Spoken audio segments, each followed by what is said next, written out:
Australian government is vowing to fight for a different outcome following Donald Trump's decision not to provide a trade exemption for Australia.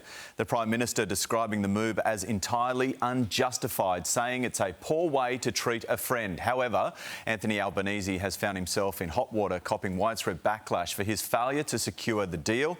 The coalition criticising him for being the only leader not to meet the US President in person. For more, we're joined by former ambassadors to the US, Arthur Sinodinos, live from Washington DC. Great to have you with us. Firstly, I want to ask you this one, the big one. Our close relationship with the US, forged over 2 world wars and beyond, is it over?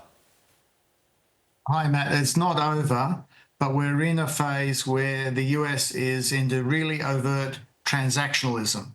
That means they're looking at everything through the prism of how it impacts the US. So in dealing with the US in our own interest, we have to pitch our arguments in terms of what's in it for the US. And on defence and security, we get a lot out of the relationship, but we've also got to persuade the US how essential the security relationship with Australia is for their own security. So I wouldn't give up on the relationship. There are very important equities that we have in the relationship. And look, the relationship is based on the fact that we do have common values. We are both democracies. We're like-minded in a lot of ways. And sure, recent events will have jolted a lot of Australians, I think, out of their complacency about what is happening in the US. But we must understand that this relationship can go forward, but it's got to be on our terms, on what is in our national interest. And that's for us to define. Well, it's then how we communicate, how we negotiate with Donald Trump, isn't it? So you crossed over, didn't you, as US ambassador when Donald Trump came into power. What's it like sitting across the desk from him?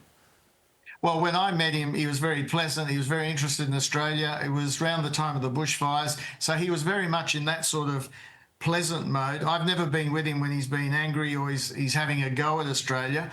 But the reality is that when you're dealing with someone like Donald Trump, you've just got to understand that he looks at stuff through the prism of the policies he's put to the American people. And that's America first.